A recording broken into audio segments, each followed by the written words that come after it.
로마서 뒷부분에 와가지고 바울 사도는 성령님의 뜻이죠. 우리 성도들에게 이렇게 살아라, 이렇게 살아라, 그렇게 가르쳐주고 있습니다. 예수 믿으면 우리가 천국에 가는 사람들이죠.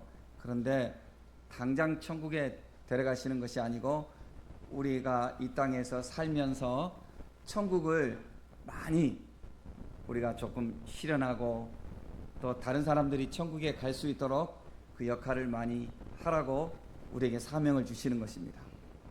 그러면서 이제 주님은 우리에게 교회를 주셨어요.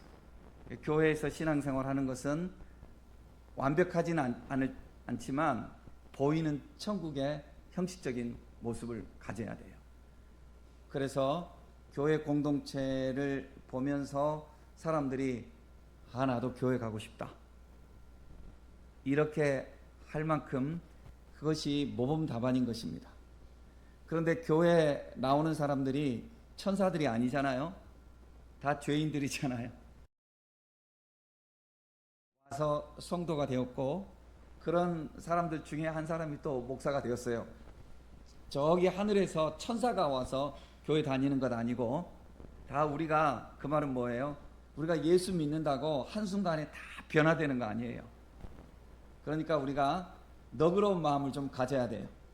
자기 자신에게도 너그러운 마음 갖고 다른 사람도 너그러운 마음을 갖고 그 다음에 교회도 우리가 천국의 모습을 가져야 마땅하지만 이런 사람들이 와서 교회를 이루었기 때문에 교회가 허물투성인 거예요.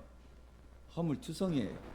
사람들은 자기는 가만히 있으면서 교회는 이러해야 된다, 교회 다니는 사람들은 이러해야 된다, 목사님은 이래야 된다, 또 장로님, 권사님들은 이래야 된다, 자기 기준을 다 이래 가지고 남에게 요구하는 것들이 있거든요. 그게 사실은 옳지 않아요. 그거를 또 우리가 너무 의식해 가지고 외식할 필요도 없지만 그렇다 할지라도 우리는 의무감을 가지고 주님의 교회다운 교회를 이루기 위해서 우리가 힘써야 또 마땅해요. 그러니까 바울 사도는 로마서 뒷부분에 와가지고 앞부분에서는 예수 그리스도를 이렇게 믿어야 된다는 것을 강조하고 뒷부분에 와가지고는 여러분들은 그러면 이렇게 살아야 됩니다 라고 말씀을 하고 있습니다. 그러면서 14장에 와가지고 주시는 말씀이 뭐냐면 함부로 비판하지 말아라. 비판하지 말아라. 비판하고 판단하고 그거는 주님의 영역이다. 너희들은 서로 덕을 세우고 서로 격려하고 서로 사랑해라. 그렇게 말씀을 주고 있습니다. 그러면서 16장에 가가지고는 그렇게 믿음에 힘쓴 사람들, 수고한 사람들, 그러한 사람들 이렇게 이름들을 이렇게 거론하고 있는 것입니다. 그래서 오늘 우리는 이 전체를 말씀을 아우르면서 이제 로마서는 이렇게 제가 설교로는 넘어가는 것입니다. 그러니까 여러분 서신서에 보면요, 서신서는 일정한 틀이 있어요. 항상 일정한 틀이 있어요. 앞부분은 예수 그리스도가 누구이신지를 증언하는 거예요. 예수님이 누구이신지, 예수님이 우리의 구세주다, 예수님을 믿어야 우리가 구원을 받는다, 예수가 왜 십자가에 달리셨는가, 그리고 예수는 십자가에 달리시고 또 부활하셨다, 그분이 우리의 유일하시고 완전한 구세주이시다, 다른 길로 우리가 구원을 얻는 것이 아니고 오직 예수님을 믿음으로 우리가 구원을 얻는 것이다. 이것이 복음입니다. 그러니까 이 복음의 핵심 교리를 항상 서신서 앞부분에서는 그것을 말씀하고 있어요. 그 다음에 뒷부분에 가가지고는 무엇을 말하고 있냐면 생활적인 실천을 말씀하고 있습니다. 생활에 있어서 그러면 이렇게 예수님을 믿는 사람은 이렇게 살아가야 된다 하는 것에 대해서 말씀하고 있습니다. 그러니까 예수님을 믿는다 하는 것은 이론적으로 믿음에 대해서 바르게 정립해서 믿고요, 그 다음에 생활 속에서 예수님을 믿는 그 믿음을 실천해야 되는 거예요. 자, 이렇게 실천하는 것은 여러 모습으로 나타나는데 그 실천하는 것을 한마디로 말하면 뭐냐면 사랑하라는 거예요. 사랑하라는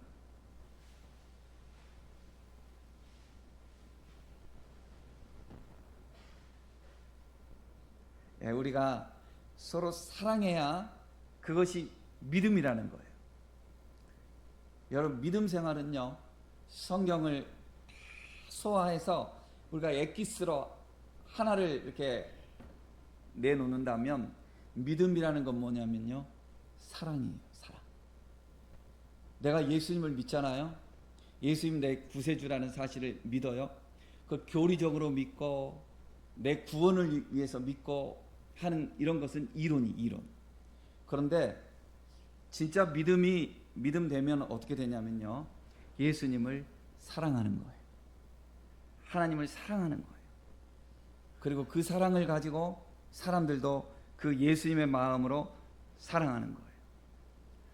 그래서 신앙생활은 뭐냐면요, 하나님과 관계를 먼저 바르게 정립하는 거예요. 하나님과 나와 관계, 하나님이 어떤 분이신지를 바르게 알고 그 하나님을 내가 사랑하는 거예요. 그 다음에 사람들과의 관계 속에서 사람들을 우리가 어떻게 품고 어떻게 이해하고 어떻게 그들에게 예수님의 사랑을 실천하며 살아가야 되는가.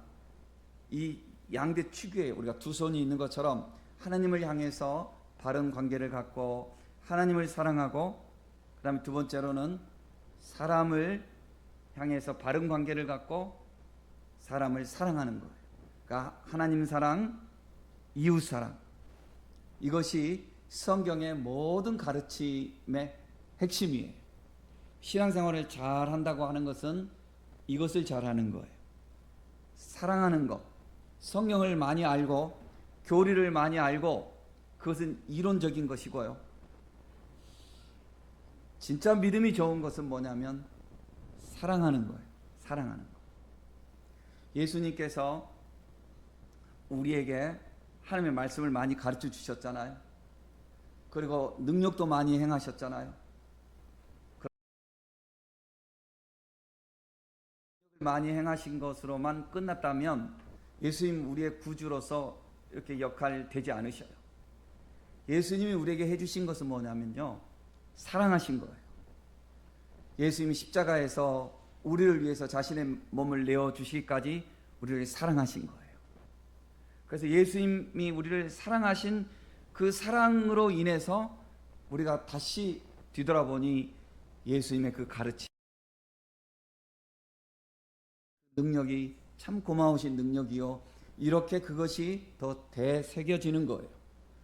그래서 사랑이 없으면 사실은 아무것도 아닌 거예요.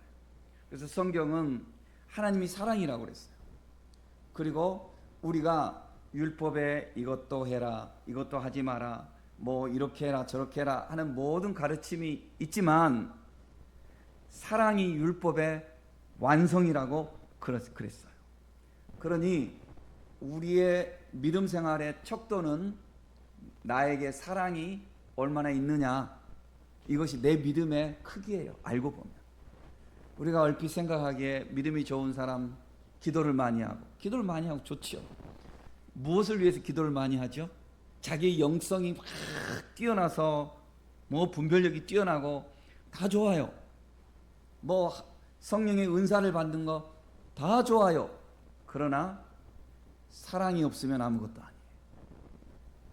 그래서 주님의 말씀에 너희가 천사의 말을 하고 뭐 사람의 방언을 하고 심오한 진리를 외치고 심지어 너희가 너희 몸을 내어주기까지 희생하고 충성하고 봉사하고, 그리고 산을 옮길 만한 엄청난 믿음이 있다 할지라도 사랑이 없으면 그거 다 울리는 꽹과리와 같고 아무것도 아니라고 했어요. 그러니 여러분, 우리의 신앙생활은요, 첫째는 하나님 사랑, 그리고 둘째는 이웃 사랑, 이 사랑을 하는 것, 이것이 우리의 신앙생활의 핵심인 것입니다. 그래서 예수님께서 마태복음 22장 37절에서 40절에 말씀을 주셨죠. 한 사람이 와가지고 성경에 있는 많은 가르침이 있는데 그 구약 성경의 율법을 말하는 거죠. 그 당시로서는 아직 신약 성경이 나오지 않은 시점이니까 어떤 가르침이 제일 큰 가르침입니까? 무엇이 제일 중요합니까? 이 말이에요. 무엇이 제일 핵심입니까? 이 말입니다. 그리고 예수님이 말씀하셨어요. 마음을 다하고 목숨을 다하고 뜻을 다하여 주 너의 하나님을 사랑하라. 이것이 크고 첫째 되는 계명이요. 둘째도 그와 같으니 내 이웃을 너 자신과 같이 사랑하라.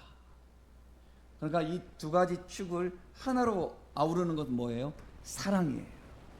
그래서 우리에게 사랑이 있는 만큼 우리의 믿음이 살아있는 거예요. 사랑의 크기만큼 내 믿음이 큰 거예요. 우리가 열심히 충성하고 봉사하고 또 열심히 기도하고 하나님 말씀에 힘쓰고 하는 이 모든 것은 다 사랑의 열매를 맺기 위한 과정인 거예요.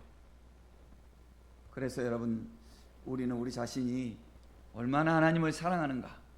우리가 예배 드리는 것도 이게 무슨 율법적으로 예배 안 드리면 어떻게 되고, 이것은 교리적인 거잖아요. 사실은 예배 드리는 것도 사랑하기 때문에 나오는 거예요. 알고 보면 주님을 사랑하기 때문에 나오는 거예요. 다른 거 할 일이 있고 다른 거 뭐가 있어도 내가 주님을 더 사랑하니까, 그리고 성도들을 또 더 사랑해서 사랑하는 마음으로 이 예배에 오는 거예요. 모든 것이 무엇을 위해서 어떤 일을 할지라도 다 사랑으로 하는 거예요. 하나님을 사랑, 이웃을 사랑. 그래서 이 사랑이 우리의 신앙의 증표가 되고 열매가 되어야 하는 것입니다.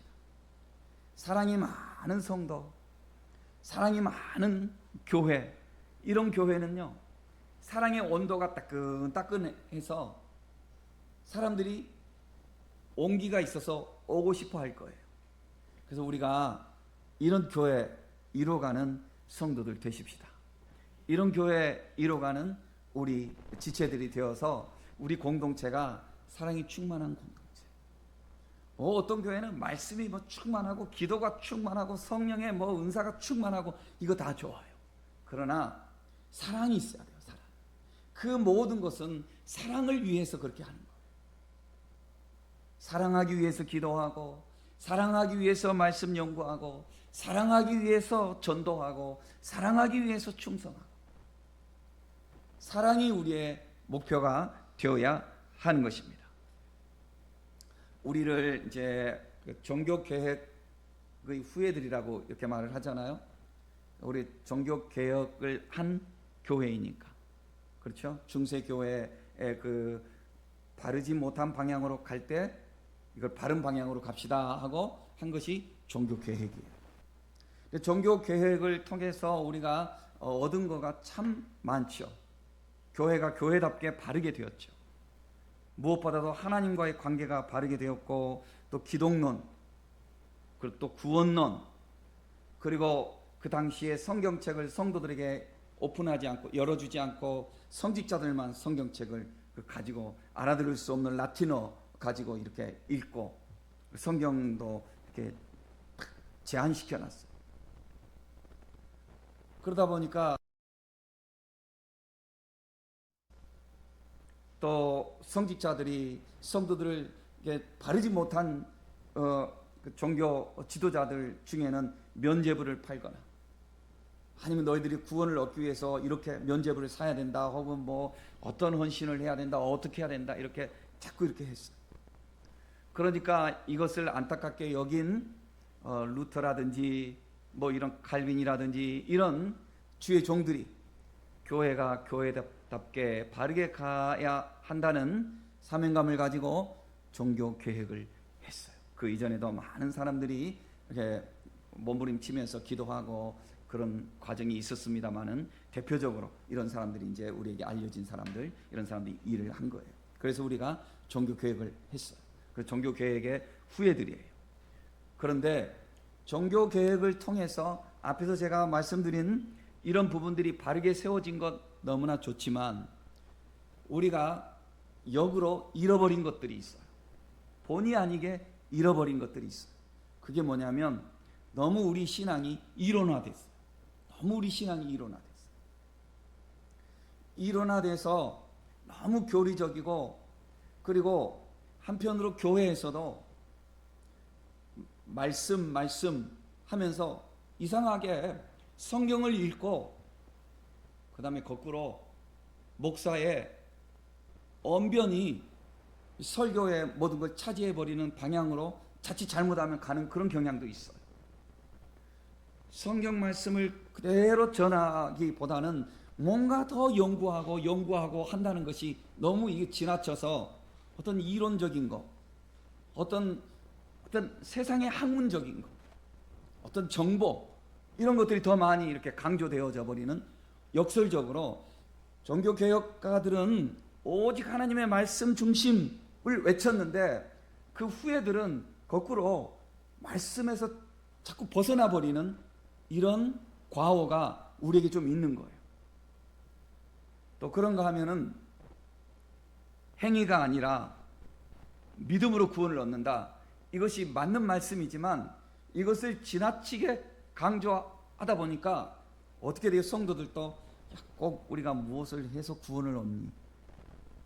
우리가 믿으면 되는 거지.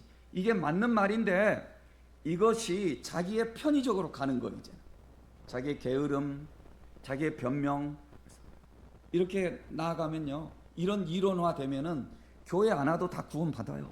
그 사람들의 그런 논리에 의하면. 그렇잖아요. 야, 내가 뭐 꼭 교회 가서 예배 드려야 구원 받아? 내 마음에 예수님 계시면 되지. 이런 마음이 들거든요. 그러니까 이 완전히 공상적 사변론을 자기 스스로에게 적용하면서 자기 혼자 이제는 그냥 이론 속에서 자기는 구원받은 사람이에요.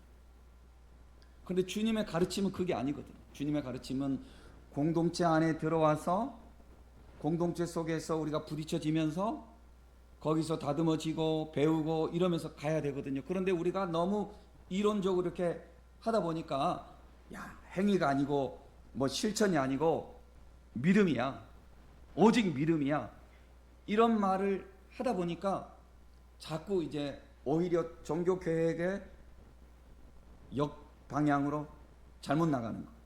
그래서 종교 계획에 대해서 유명한 명제가 있어요. 무슨 명제가 있냐면은 개혁된 교회는 항상 늘 개혁되어져 가야 한다. 하나님의 말씀에 따라서. 그러니까 자기를 돌아봐서 자꾸 내가 잘못된 건 없는지 나를 돌아봐야 한다. 이런 명제가 있는 거예요, 우리에게. 성도들도 치우쳐가지고 행위가 아니라 오직 믿음으로 구원을 얻는다, 이런 말을 지나치게 이제 일어나하다 보면은 교회가 무슨 필요 있어? 무슨 예배 꼭 내가 가야 돼? 그러지 않아도 나는 예수 믿어. 자기 논리로 자기 구원 자기가 그렇게 하는 거야. 뭐 세례는 왜 받아야 돼? 세례 안 받아도 돼. 모든 게 그렇게 되는 거야. 그런 그 이론으로 하면은요, 그냥 자기 나름대로 변명할 거리가 얼마든지 있어요. 그리고 이제 이런 마음을 갖다 보면 어떻게 되냐면 천상의 교회의 모습이 항상 있어, 자기 속에는. 그러니까 이 세상에 있는 그 어떤 교회도 마음에 드는 교회가 없어요. 마음에 드는 교회. 이 세상에 있는 그 어떤 주의 종도 알고 보면 허물투성이야. 다 내가 판단할 수 있어요. 전부 현미경 갖다 놓으면 허물이 다 있어. 그리고 이상하게 이런 사람들에게는 그런 것들이 더 많이 들어와. 자꾸 그런 것만 보여요, 이제부터는. 그러니 에이, 난 뭐 교회를 안 가도 돼. 믿을 만한 사람 없어. 늘 이제 변명이 뭐가 되죠? 야, 상처받았어. 이렇게 되는 거죠. 자꾸. 그러면서 자기의 이게 무인도에서 혼자 살아가는 사람처럼 자기 혼자 성에서 신앙생활을 자기 나름대로 하려고 해요. 그런데 주님은 가르침이 그게 아니거든요. 주님은 구약 성경에서부터 쭉 우리에게 주시는 말씀이 뭐냐면, 내가 예수를 믿는 것은 개인적으로 믿지만 공동체 안에 들어와서 내가 그것을 자꾸 부딪히면서 다듬어 나가고 그래야 되거든요. 그런데 이 공동체가 내 마음에 안 드는데 어떡해? 내 마음에 안 드는데. 그 어떤 공동체도 이런 사람들 눈에는요, 마음에 드는 공동체가 없어요.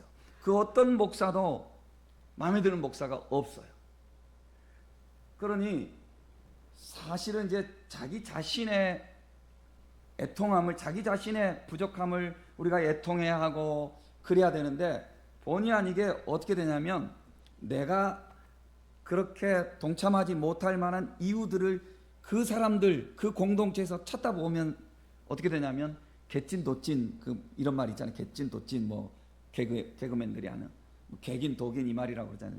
뭐 윷놀이 할 때 도로 잡으나 개로 잡으나 50보 100보다 거기서 거기다. 그러니까 너나 나나, 저 교회 다니는 사람들이나 나나 뭐 별거 아니네, 뭐 저 목사나 나나 뭐 별거 아니네, 뭐 이렇게 돼버리는 거죠.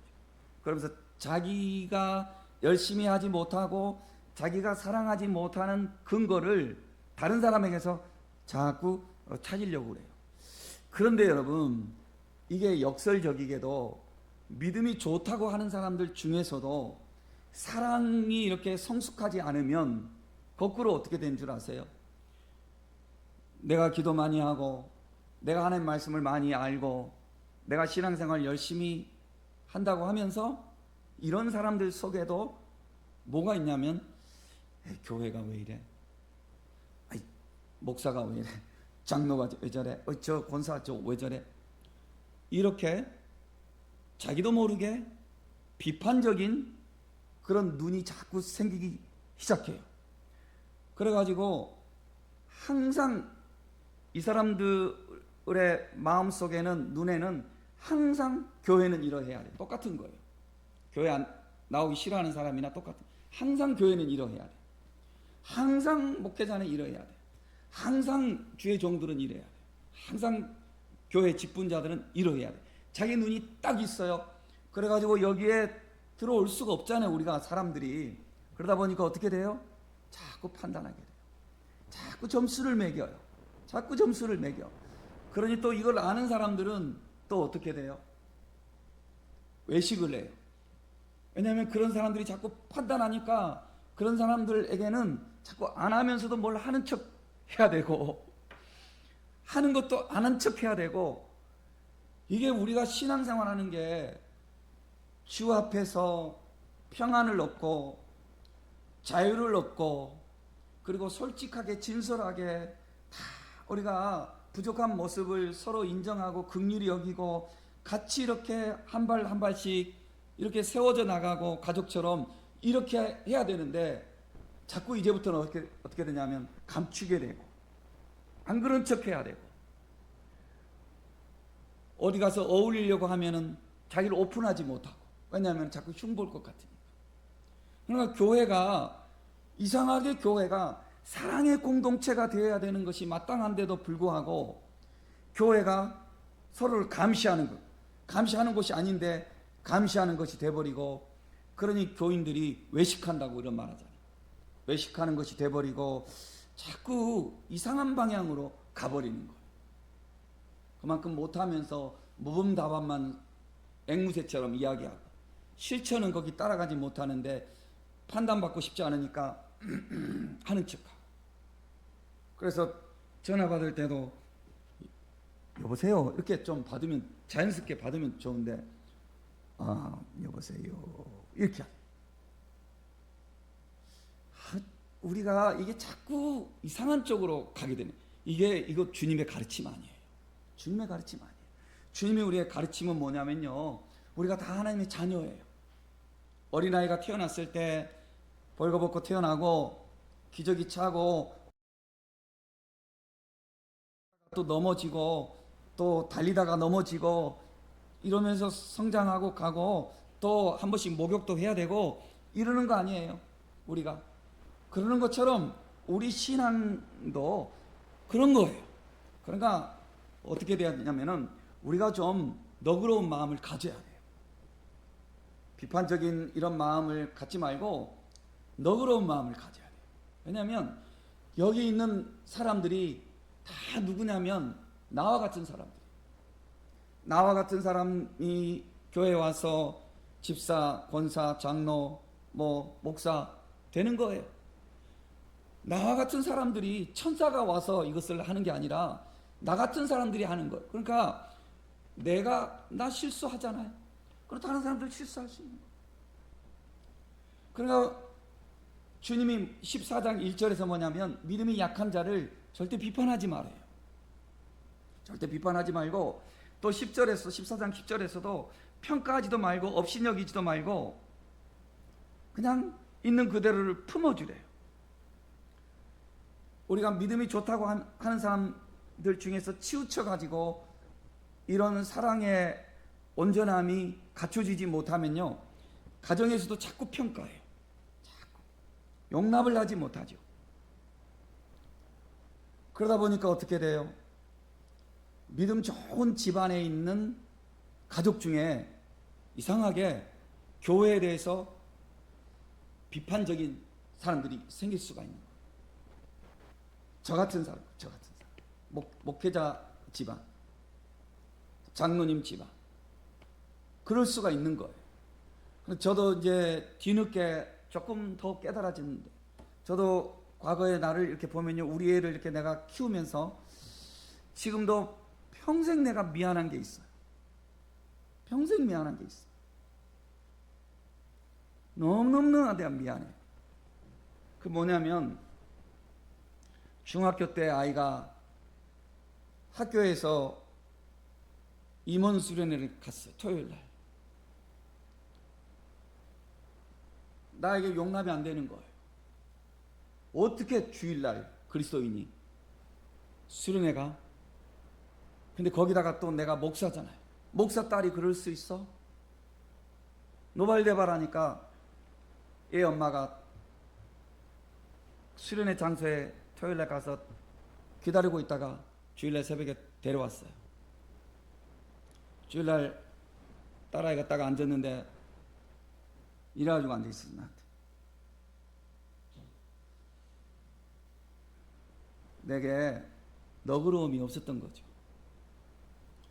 사실 솔직하게 말하면 자신감이 부족했던 거죠. 하나님 안에서 좀 더 지켜보고 좀 더 이렇게 큰 틀 속에서 그 아이가 이렇게 자라가고 이래야 되는데, 성도들에게 목사 딸인데 네가 내 체면이 뭐가 되니? 이런 것도 나한테 솔직히 있었던 거죠. 이게 우리의 연약함이거든요. 그래서 내가 우리 아이가 이 설교 들을지 모르겠는데, 딸아 미안해. 정말 미안해. 우리가 이래요. 우리가 하나님을 사랑하고 사람을 사랑하고 이래야 되는데, 우리도 모르게 율법적이고 가식적이고 외식적이고 자꾸 판단하고 평가하고 우리도 모르게 이렇게 되려고 그래요. 여러분, 그렇게 나가다 보니까 어떻게 돼요? 사랑이 사람 마음으로 전달되는 것이 아니라 점점 움츠러들게 되잖아요. 동화 속에, 우화 속에 나오는 것처럼 자꾸 바람 불면 옷을 이렇게 안 벗잖아요. 그러나 햇빛을 쏘아주면은 벗으려 안 해도 더우니까 이렇게 옷을 벗잖아요. 이게 사랑인데 우리가 그러지 못해요. 신앙이 이렇게 온전하지 못하면 자꾸 이렇게 지적질하고 판단하고 자꾸 평가하고 이래야 됩니다. 이 서로가 이제 무서운 관계가 돼버리는 거예요. 목사도 교인들이 무서운 거예요. 교인들이 자유로운 시간을 갖지를 못해. 자유로운 표현을 못해. 교인이 온 다음에 놀다가도 교인이 온다. 이래야 되고. 이게 얼마나 이게 참 이게 부담스러워. 이게 신앙생활 우리 이렇게 하면 안 돼요. 신앙생활은요, 사랑이 사랑. 그 자유의 자유. 풍성한 자유. 하나님이 주시는 자유. 그 자발적인 마음으로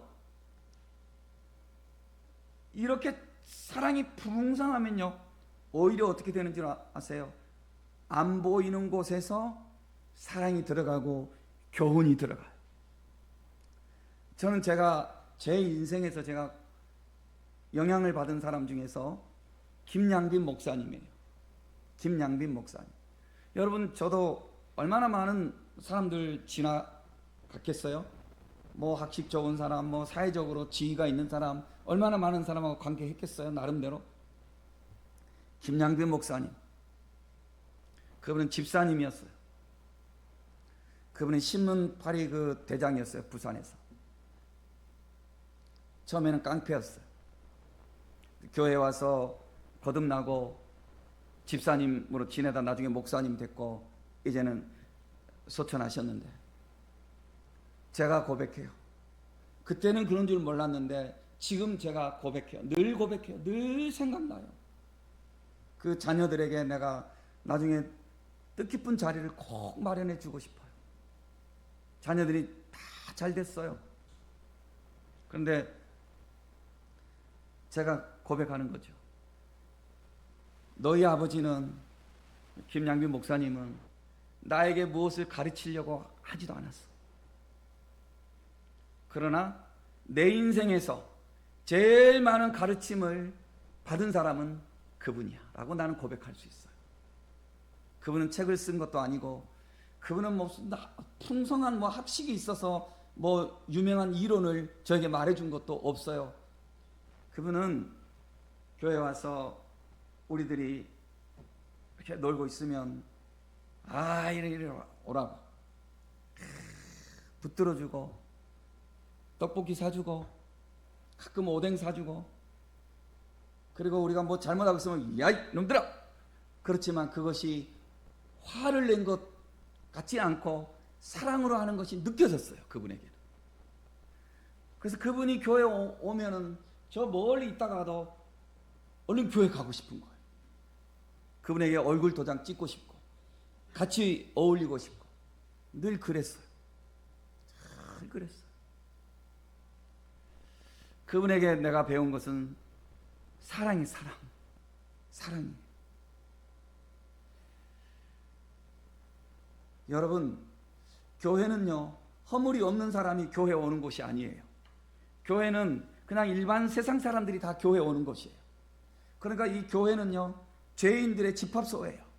여기는 이상한 사람이 다 있을 수 있어요. 그런 사람 중에서 또 주의 종이 나와요. 그러니까 주의 종도 여러 모습 속에서 그런 모습이 있을 수 있는 거예요. 구약 성경에 도피성이 있거든요. 도피성에는 그 어떤 죄인이라도 그 도피성에 딱 들어가면 그 도피성에 있는 동안에는 보호해 주었어요. 이것이 교회 모습인 거예요. 그 누구라도 교회 오면은 거기서 보호를 받아야 되는 거예요.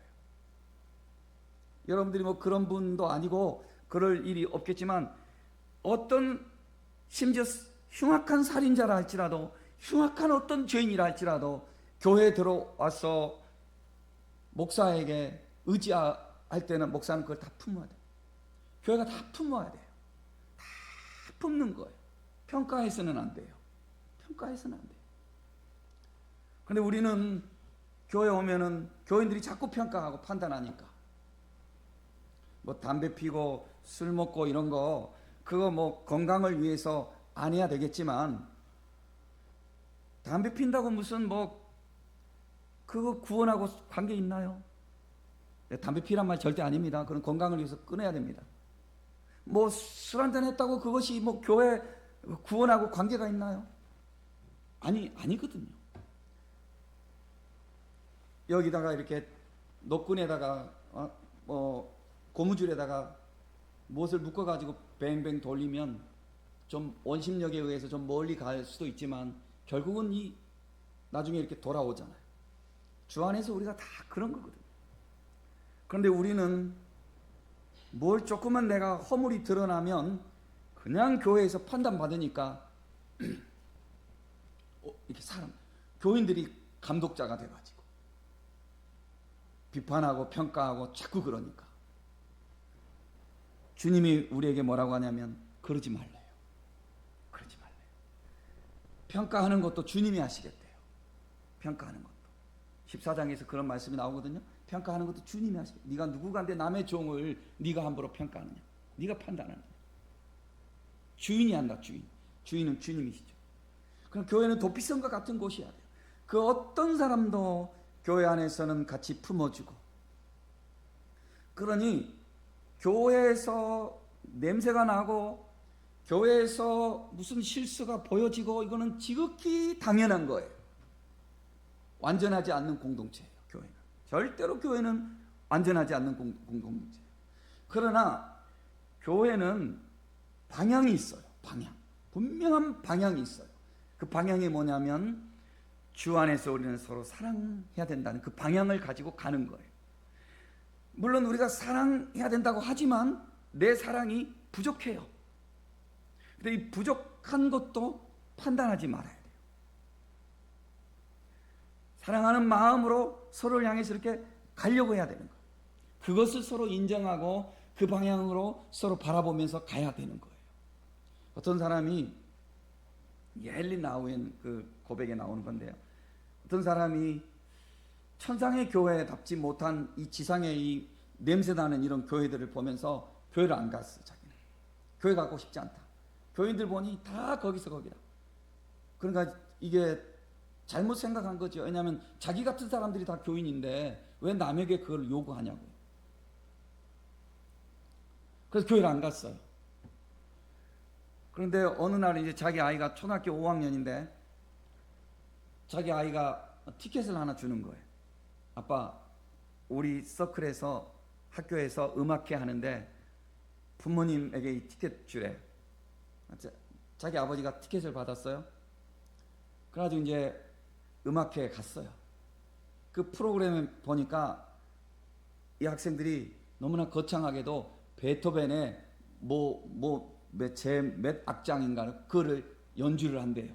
와, 기대하고 딱 갔어요. 가서 이제 막 튜닝 하느라고 바이올린 하는 애, 뭐 첼로 하는 애, 뭐 각종 이제 악기들이 막 다 동원돼 가지고 삑삑 빽빽 하고 튜닝이 끝났어요. 그리고 이제 지휘자가 나와서 땅 하면 이제 쫙 음악이 연주가 돼야 되잖아요. 연주가 시작을 했는데 뭐 하는 것 같이 하더니 중간에서 빽, 저쪽에서 빽. 이게 무슨 음악회가 너무 어설펐어요. 그래서 속으로 킥킥 웃으면서 이 녀석들아, 베토벤이 울다 가겠다. 무슨 베토벤의 무슨 교향곡이냐? 이렇게 자기가 속으로 이렇게 그랬어요. 그러다가 문득 생각이 탁 스쳤어요. 아, 그렇구나. 얘네들이 이렇게 연주를 완벽하게 못한다 할지라도 얘네들이 베토벤을 연주해 보려고 시도하는 것으로 인해서 베토벤의 곡이 우리에게 알려지는구나. 그러면서 교회를 생각하게 됐어요. 그렇지. 교회에서 전하는 하나님의 말씀, 그들의 신앙생활하는 모습이 이들이 연주하는 것처럼 완벽하지 못해. 나도 다 연주하지 못하지. 그러나 그들의 그 노력을 통해서 예수님이 알려지고 있구나. 그렇지. 교회를 향해서 내가 완벽한 베토벤의 연주를 하는 것을 기대한 것처럼 그렇게 기대한 내가 참 어리석었구나 생각하면서 그때부터 자기는 교회가 허물이 많지만, 성도들이 허물이 많지만 그럼에도 불구하고 내가 사랑할 수밖에 없는 곳이 교회구나 하면서 그때부터 자기는 교회를 나가게 됐다고 그렇게 고백을 하고 있어요. 여러분, 이건 맞거든요. 여러분, 우리가 서로 사랑합시다, 서로 사랑합시다 다 이렇게 말을 해요. 말을 하면서 전부 다 사랑을 기대를 해요. 사랑을 다 기대를 해요. 그런데 우리가 기대하는 만큼 사실 거기에 부응하지 못해요. 누구라도. 이게 우리의 모습이에요. 이게 우리의 모습이에요. 그러니까 이 모습을 우리가 서로 인정할 수 있어야 돼요. 이것을 인정하고 대신에 그럼에도 불구하고 우리는 사랑을 향해서 사랑의 방향을 세워놓고 나아가야 하는 거예요. 이것이 우리의 태도가 되어야 하는 거예요. 그러니 우리가 완벽해서 사랑을 열매를 맺는 것은 아니고요. 우리가 부족하지만 부족한 중에 열매를 맺어 가는 거예요. 그러나 부족한 중에 맺어지는 그 열매를 우리는 아는 거예요. 그럼에도 불구하고 사랑하려고 애썼구나. 그럼에도 불구하고 사랑하기 위해서 힘쓰고 있구나. 이것을 서로 인정하면서 비록 완벽하지 않는 열매를 할지라도 그 사랑의 열매를 우리는 감사하게 서로 여기면서 같이 나누는 거예요. 이게 교회가 되어야 하는 거예요. 그러니까 이런 모습으로 가기 위해서는 어떻게 되냐면 우리 각자가 너무 이론적으로 자리에 가만히 앉아서 완벽한 사랑이 내 앞에 나타나기를 기다릴 것이 아니라 허물 많은 내가 먼저 시작하는 거예요. 무엇을 시작해요? 서로 어울리고 서로 인사하고 서로 나누고 서로 격려하고 서로 손을 잡고 서로 같이 어깨동무를 하는 이런 것을 내가 먼저 시작하는 거예요. 어떤 것도 비판적인 것처럼 느껴지지 않게 우리를 살피면서 그렇게 가는 거예요. 서로 격려하면서. 그렇게 할 때 우리가 우리를 다 알아요. 우리가 얼마나 부족한 자라는 것을. 그렇지만 우리가 목표가 있어요. 연주하는 아이들이 베토벤을 목표로 하듯이 우리가 예수님을 목표로 하면서 나아가고 있는 우리의 중심을 우리가 서로 알아요. 거기에 목사도 부족하고 장로도 부족하고 권사도 부족하고 다 부족해요. 다 부족한 사람들이에요. 그런데 이런 사람들이 그럼에도 불구하고 주님을 닮아가려고 애를 쓰고 있구나 하는 이것을 서로 인정하면서 그 연약함을 서로 웃어주고 격려하면서 감사함으로 나아가게 되면 이게 뭐냐? 이게 사랑의 공동체가 되는 거예요. 이런 공동체는 비판하거나 무슨 남을 평가하거나 이런 모습이 아니라 서로에게 화평을 추구하고 서로에게 기쁨을 주고 서로에게 칭찬과 덕을 세우는 아름다운 공동체가 되는 거예요. 완벽해서 아름다운 것이 아니라 주님을 바라보며 사랑을 향해서 나아가는 것으로 인해서 아름다운 공동체가 되는 거예요. 그래서 그런 공동체가 사랑의 공동체가 되는 거예요. 이런 사랑의 공동체가 되면요, 여기 따뜻함이 있어요. 그래서 사람들이 서로 기대고 싶고 사람들이 그저 서로 반가운 거예요. 완벽한 사람이라서가 아니라 허물이 많이 있지만 그 모습이 내 모습이거든요. 그리고 그럼에도 불구하고 주님을 닮아가려고 애쓰는 그 모습 자체가 우리는 사랑스러운 거거든요. 그게 사랑스러운 거거든요. 그러니까 그 방향 안에서 서로 사랑하면서 격려하면서 우리가 한 발씩 한 발씩 나아가는 거예요. 이런 모습의 교회, 진솔한 교회, 그러나 사랑을 향해서 나아가는 교회, 덕 있는 교회예요. 덕 있는 공동체예요. 이런 공동체는요, 따뜻해서 온기가 있어서 사람들이 모이기를 기뻐할 거예요. 우리 이런 공동체를 이뤄가는 성도들 되십시다. 서로 사랑하고 격려하면서 앞으로 이제 우리가 여러 가지를 성도들이 모여지면서 해나갈 거예요. 더 투자하고 더 이렇게 용기를 내서 각 부서를 이렇게 세워주고 또 각 이렇게 조직들이 또 세워지고 뭐 이렇게 되어 갈 거예요. 그러나 무엇이 어떻게 되어지고 그것은 형식적인 거고요.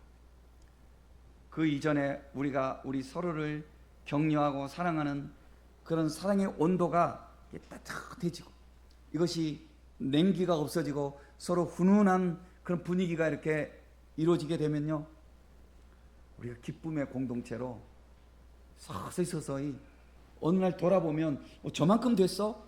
라고 생각할 만큼 우리가 부흥할 거예요. 그런 교회가 될 거예요. 반드시 그런 교회가 될 거예요. 그래서 구조적으로 뭐 순모임이니 뭐 셀 모임이니 뭐 구역 예배니 어떤 이름을 그런 것 중요한 거 아니라 할지라도 어떤 모임이 구성되면은 서로 거기에 동참하고 싶어 하고 가끔씩 교회에서 무슨 행사를 해도 사랑하는 마음으로 거기에 동참하고 싶고 같이 동참하고 싶고 꼭 배고파서 꼭 차를 마시고 싶어서가 아니라 그 자리에 함께하는 그 사랑의 그 손길을 같이 나누고 싶어서 그런 거예요. 여러분. 사랑은 내가 먼저 실천하는 거. 조금 불편할 수 있고 조금 처음에는 어색할 수 있죠. 그러나 사랑은 내 감정이, 내 기분이 먼저가 아니라 받는 사람, 그 사람의 기쁨을 내가 생각해서 내가 하는 거예요. 예수님이 십자가 지실 때 얼마나 힘들었겠어요. 그러나 우리가 구원 얻을 것을 생각하면서 주님은 그 길을 가셨어요. 내가 좀 불편하고 내가 먼저 좀 어색하고 내가 좀 수고스러울지라도 나로 인해서 그 자리가 더 기쁨의 자리가 되고 나로 인해서 그 사람이 더 행복한 미소를 지을 수 있는 것을 생각하면 내가 나 중심으로 살지 않아요. 같이 어깨를 내어주는 거지. 같이 기댈 수 있도록 어깨를 내어주는 거죠. 손을 내밀어 주는 거죠. 서로 잡을 수 있도록. 그러면서 우리가 부족한 각자지만 서로 사랑의 주님을 바라보면서 격려하면서 덕을 세우면서 나아가다 보면 여기에 하나님의 기쁨이 임하여요. 하나님의 기쁨이 임하시면 성령이 임하시고 서로는 사랑이 온도가 뜨거워지면서 사람들이 모이기 시작할 거예요. 우리 이런 교회를 꼭 이뤄가는 우리 수지 중앙교회 성도들 되시기를 예수님 이름으로 축복합니다.